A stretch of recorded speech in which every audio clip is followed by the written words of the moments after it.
Қазіргі таңда өте көп танымал болып жатқан әлеуметтік желілерде реклама жасалып жатқан және өте көп балалар, үлкендер қабылдап жатқан БАДтар туралы ақпаратты видеодан толық алыңыз. Оларды қабылдауға бола ма жоқ па деген сұраққа видео соңында толық жауап ала аласыз. Видео тақырыбы БАД туралы 15 факт.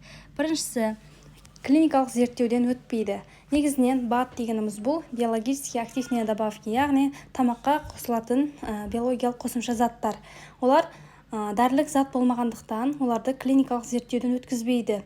Ал дәрілерді олар жаңағы емдік қасиеті бар деп ауруларда тағайындалатын болғандықтан дәрілер шыққан кезде оларды міндетті түрде арнайы клиникалық зерттеулерден өткізіп, олардың расымен де сондай емдік қасиеті бар ма, жоқ па, қандай побочный эффекттері бар, қандай адамдарға қолдануға болады, қай жастан бастап қолдануға болады дегендерді толық зерттеп, олар өте жақсы нәтиже көрсеткеннен кейін ғана сатылымға шығарады. Ал БАДтардың құрамын толық зерттелмейді және олардың емдік қасиеті бар ма, жоқ па тексермейді. Екінші, нақты көрсетілім, доза, қашты көрсеткіш, кері әсері жазылмаған. Жаңа айтылғандай, олар дәрілік зат болмағандықтан олардың сыртында жаңа дозировкасы, мысалы 2 жасқа дейінгі балаларға осындай дозада, жасөспірімдерге осындай, үлкендерге осындай, жүктілерге, емізуге дегендей осындай дәрілердің инструкциясы болады. Ал олардың сыртында бұлар жазылмаған. Және қарсы көрсеткіштер, қандай аурулар кезінде оларды ішуге болмайды, ал оларды ішкен кезде қандай кері әсерлер болуы мүмкін деген ақпараттар жазылмайды. Себебі олар зерттеуден өткен жоқ, сол үшін жазылмайды. Кейбір адамдар кері әсері жоқ деп жазылса, соған сеніп алады. Негізі ол кері әсері бар ма жоқ па зерттелмегені үшін кері әсері жоқ деп жазылып қояды. Қандайды даже мысалы миллион зерттеуден өткен ең жақсы препараттың өзінде кері әсері болады. Себебі ол дәрілік зат біріншіден, екіншіден әр адамға әртүрлі әсер етеді. Кем дегенде аллергиялық реакция болуы мүмкін. Мысалы даже адамдарда әртүрлі шөптерге, немесе жұмыртқаға, цитрустарға аллергия болып жатады. Ал енді дәрілік затқа 100% ешкімді аллергия болмайды деп ешкім жауап бере алмайды. Аллергия болмаса іш өту дегендей өзінің побочный эффекттері міндетті түрде кез келген дәрілік препаратта болады. Ал бұлардың сыртында кері әсері жоқ, ешқандай побочный эффект жоқ деген үшін адамдар көптеп сатып алады. Үшінші факт, бұл өте көп ауруларды емдейді деп жазылған. Мысалы, бір дәрілік ненің өзін ашып қалсаңыз, снижает вес, гормондарды реттейді, токсиндерді шығарады, сахарный диабетті емдейді, давленияны қалыпқа келтіреді, тамырлардың қан айналымдарды жақсартады деген сияқты өте көп нелерді қазіргі таңда жаңағы ең көп кездесетін аурулардың емін бәрін қосып жазып қойған. Енді былайша патофизиологияға қарайтын болсақ, кез келген аурудың өзінің даму механизмі бар. Мысалы, мен өткенде бір сабынның рекламасын көріп қалдым. Сабын емес, кремді, сондай БАД капсуласымен бірге сол псориазы тоже и аллергиялық дерматитті емдейді дейді. Енді аллергия ол басқа механизммен дамиды. Мысалы, гиперчувствительность бірінші типпен дамса, ал псориаз вообще-то терінің жаңа дермалық қабатында болатын өзгерсе, олардың екеуі екі түрлі дамып тұрған болса, сіз оны қалай бір дәрімен баса аласыз? Кез келген дәрінің максимум 2-3 ғана дәрілік эффекті болады. Мысалы, сіз бір дәріні тағайындадыңыз, ол жаңағы ХСН-ді, жүректің созылмалы жетіспеушілігін емдеп, плюс аллергияны емдейді деген ол вообще миф, оған сенудің қажеті жоқ. Енді төртінші, токсинді жояды, ағзаны тазалайды дейді. Негізінен бұлай токсин дегеніміз бұл организмға бір бактерия, вирус, микроорганизм түскен кезде өзінен жаңа улы зат бөледі. Ағзада көбейеді және өзінен улы зат бөледі. Ол токсин деп айтылады. Ол токсин түскен кезде ағзада интоксикациялық синдром деген дамиды. Ол өзінің арнайы клиникалық белгілері бар. Ал бізде нормальный жүрген адамдардың өзіне сондай токсинді жояды деп реклама жасайды, адамдар сатып алады. Сізде ешқандай интоксикация белгісі жоқ болса, оны не үшін сатып аласыз? Мысалы, сізде токсин болса, сіз олай жүре алмайсыз нормально. Ол міндетті түрде симптомдары болады.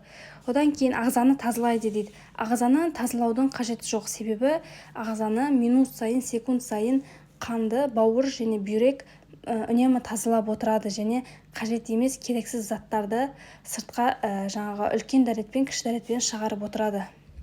Бесінші, артық салмақтан арыласың деп жазып қояды. Артық салмақтан арылады деген, негізінен артық салмақ бұл май.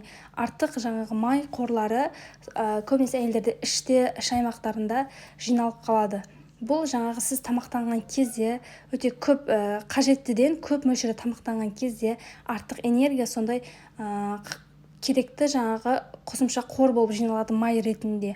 Ал енді сіз дәріні ішкен кезде ол дәрі ол майларды ерітпейді. Олар организмдағы жидкостьті сыртқа шығарады, ішектегі микрофлораны жуып тастайды. Соның есебінен сіз неге тартылған кезде, салмақты өлшеген кезде, мысалы бір ішкеннің өзінде 1-2 килограмм тастағандай болады сізде.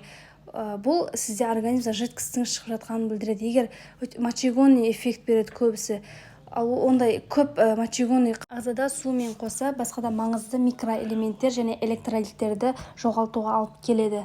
Мысалы калий, магний, натрий сияқты. Гипокалемия, мысалы калийні көп жоғалту, бұл жүректің жұмысына әсер етеді. Келесі, гормондарды реттейді дейді. Бұл өте көп жазылатын, өте көп айтылатын реклама. Гормональды дисбалансты емдейді, реттейді дейді. Енді гормон дегеніміз бұл ішкі секреция бездерінен бөлінетін сұйықтықты айтамыз. Қанға бөлініп, олар өзінің арнайы әрбір гормонның өзі әсер ететін ағза бар. Сол ағзаның жұмысын реттеп отыратын қызметіне функцияны атқарады. Енді бұл баттың сыртында именно қандай гормонды қалай реттейтін туралы ешқандай мәлімет, ақпарат жоқ. Именно ол қайсы гормонға әсер етеді? Ағзада өте көп гормондар бар. Мысалы эстроген, прогестерон, ТТГ гормон, Т3, Т4, тестостерон сияқты. Бұл сіз ішіп жатқан бат именно қайсы гормонға әсер етеді? Оны жоғарылата ма, төмендете ма? Олар туралы ақпарат жоқ. Негізінен, мысалы бір гормон, ТТГ гормонның өзі жоғарыласа бір ауру пайда болады, төмендеп кетсе басқа бір ауру пайда болады. Гипотиреоз, гипертиреоз сияқты, және олардың өзіне сай симптомдары бар. Сіз оларды тек дәрігерге қаралуға барып, осмотрдан толық өтіп, гормондарға анализ тапсырып қана қай гормонды жоғарылаған ба, төмендеген ба, соны анықтап, соған сай лечение аласыз. Ол барлық гормонды бір дәрімен, бір баппен емдеу деген мүмкін емес. Келесі, толық ем жоқ, ауруларды емдейді деп жазады. Мысалы, артериальный гипертензия, ХСН, сахарный диабет, онкологиялық ауруларды толықтай емдейді деп жазып қояды. Негізі олардың ауру толық әлі анықталмаған. Мысалы, емі бар артериальный гипертензияны, бірақ оның базисті терапияны постоянно ішіп отырады. Себебі бұл адамдарда уже ренин, ангиотензин, алдостерон жүйесі, рас жүйесі, давлениені қалыпқа ұстап тұратын жүйе уже бұзылған. Оны сіз жұмысын қалыпты етіп ұстап тұру үшін күнделікті дәрі ішіп отыруыңыз керек. Мысалы, ХСН, жүректің сердечный недостаточности созылмалы. Бұл кезде уже жүрек кеңейіп кеткен болады. Сіз оны дәрімен орнына қайта келтіре алмайсыз. Мысалы, сахарный диабет кезінде бірінші типті болса, мысалы, инсулин бөлінбейді. Сіз оны бат ішу арқылы инсулиннің бөлінуін стимуляция жасай алмайсыз. Адамдар осындайларға сеніп, давлениемен тұратын адамдар, сахармен тұратын адамдар осындай баттарды қабылдап, дәрігерлер жазған емді ішпей кететіндер бар. Ал давлениемен ішпеу, дәрісін ішпеу, бұл инсульт алып қалу қаупі өте жоғары болады. Олар базистік терапиялық дәрілік заттардың орнын бат ешқашан ауыстыра алмайды. Келесі, 8. Негізінен биологиялық активный добавки не являются лекарственным средством деп сыртына жазып қояды, негіз оқысаңыздар. Олар емдік эффекті жоқ деп жазып қояды. Бірақ сізге сатқан кезде осындай ауруды емдейді дейді. Енді ол лекарственный препарат емес болса, ол ауруды қалай емдейді деген сұрақ. Мысалы, одан кейін егер сізге осыны емдейді деп сатса, бұл заңға қайшы. Себебі заңда ауруларды емдейді деп сатуға тыйым салынған. Келесі, табиғи өнім химия емес деп жазылады. Адамдар химия деген сөзден қорқады. Мысалы, негізінен кез келген зат, мысалы, ол химиялық элемент болып табылады. Мысалы, даже судың өзі H2O. Ол химия деген сөзден қорқудың қажеті жоқ. Мысалы, сіз табиғи өнім дейді, кез келген мысалы жемісті табиғи өнім, сіз неше уақытқа дейін сақтай аласыз? Мысалы, 1 ай, 2 ай, 6 айға дейін сақтай аласыз ба? Ал добавка нелер, баттар, мысалы, сақталу мерзімі 2 жыл деп жазылып қояды. Ол табиғи өнім, ішіне ешқандай химиялық зат қосылмаған болса, ол қалай бұзылмай 2-3 жылға дейін сақталып тұрады. Келесі, құрамында барлық витамин бар деп жазылады. Енді жаңа айтылғандай, сізге қандай витамин керек, сіз оны анализ тапсыру арқылы ғана білесіз. Мысалы, D витаминға тапсырасыз, B12-ға тапсырасыз, сонымен қатар железаға тапсырасыз, одан кейін ферритинге тапсырып білесіз, қандай дефицит. Именно соны емдейтін дәрі ішуіңіз керек. Сізге итакта организмде норма болып тұрған витаминді одан бетер, мысалы, ол тамақтануда түсіп отырады. Сол үшін тек дефицит болғанда ғана емдеу керек. Және аптекадан алу арзанырақ. Мысалы, сіз анализ тапсырдыңыз, D витаминің жетіспейді, немесе железа жетіспейді, железа дефицитіне анемия болса, онда сіз бат 25 мың, 30 мыңдық бат сатып алып ішкеннен гөрі, мысалы, детские анемия кезінде қолданатын ферровитаминесі сироп, мысалы, 800 теңге тұрады. Оны ішу более эффективный да, себебі олар тексерілген препараттар.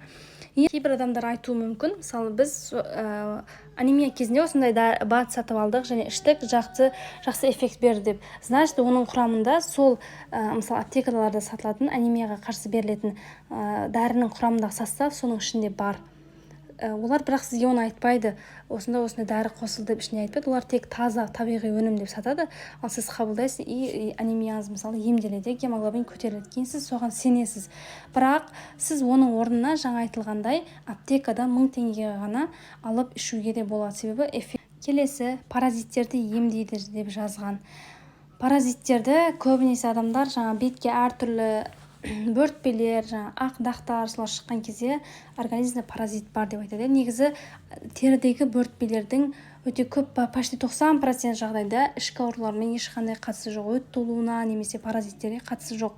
Сіз паразиттерді қалай анықтайсыз? Ол кал на яйца глист арқылы анализ тапсырасыз, кемінде 3 рет. Одан кейін егер құрт анықталса, ол кезде қандай құрт, аскарида ма, сол сияқты, лямблия сияқты әртүрлі түрін анықтап, именно сол құртты жоятын дәрі ішуіңіз керек.